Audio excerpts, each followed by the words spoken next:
आजची आपली रेसिपी आहे गावरान मटन रस्सा।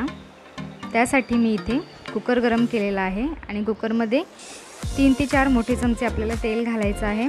तेल गरम झालं की त्यामध्ये एक मोठा बारीक चिरलेला कांदा घालायचा आहे आणि हा कांदा आपल्याला 2 ते 3 मिनिटभर छान असा परतून घ्यायचा आहे।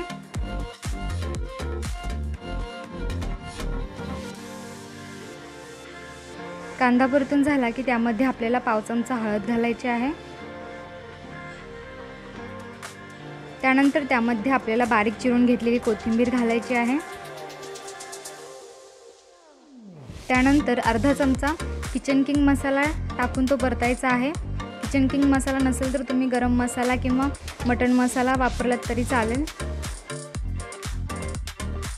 त्यानंतर त्यामध्ये 1 चमचा अद्रक लसूणची पेस्ट घालायची आहे। त्यानंतर त्यामध्ये स्वच्छ असं धुवून घेतलेलं मटण 2 ते 3 मिनिटभर परतून घ्यायचं आहे।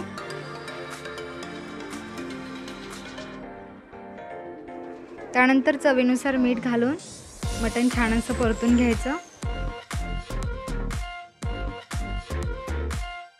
त्यानंतर त्यामध्ये 2 ग्लास पाणी टाकायचं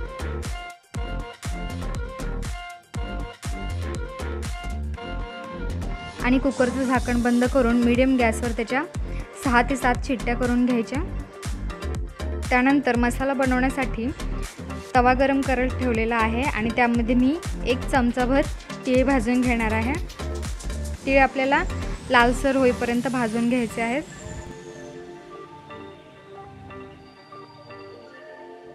त्यानंतर आपल्याला अर्धा वाटी किसलेलं खोबरं घ्यायचं आहे आणि तेही लालसर होईपर्यंत भाजून घ्यायचं आहे।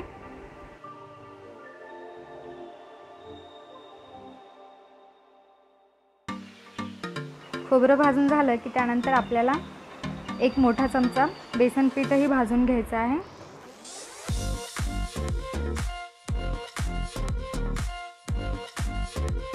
त्यानंतर आपल्याला 1 मोठा उभा चिरून घेतलेला कांदा सुद्धा भाजून घ्यायचा आहे।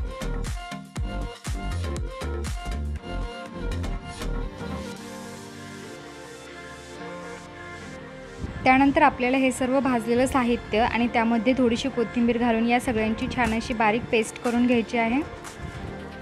मटनचा रस्सा बनवण्यासाठी मी इथे कढईत 3 ते 4 मोठे चमचे तेल गरम केलेलं आहे आणि त्यामध्ये मी 10 ते 12 कढीपत्त्याची पाने घातलेली आहेत। त्यानंतर त्यामध्ये आपल्याला जे वाटण आपण तयार केलेलं आहे ते घालून छान असं 10 मिनिट परतून घ्यायचं आहे।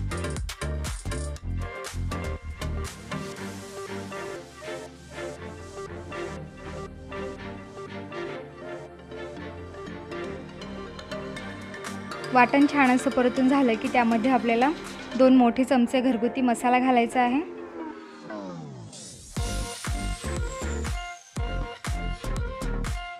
त्यानंतर त्यामध्ये आपल्याला 1 चमचाभर लाल मिरचीची पावडर घालायची आहे। त्यानंतर त्यामध्ये आपल्याला जे आपलं उकडलेलं मटण आहे ते आणि त्याचा रस्सा घालायचा आहे। तुम्हाला जेवढा रस्सा बनवायचा असेल तेवढं पाणी तुम्ही त्यामध्ये ॲड करू शकता। त्यानंतर त्यामध्ये आपल्याला 1 चमचाभर गरम मसाला किंवा मटन मसाला घालायचा आहे। त्यानंतर त्यामध्ये आपल्याला बारीक चिरून घेतलेली कोथिंबीर घालायची आहे आणि हा जो मटनचा रस्सा आहे तो आपल्याला बारीक गॅसवर 10 ते 15 मिनिट शिजवून घ्यायचा आहे। अशा प्रकारे आपला गावरान मटणाचा रस्सा इथे तयार झालेला आहे। तो तुम्ही भाकरीसोबत किंवा चपातीसोबत सर्व करू शकता। रेसिपी आवडल्यास वेलकम फूडीला सबस्क्राईब करा, लाईक, शेअर आणि कमेंट करायला विसरू नका। थँक्यू।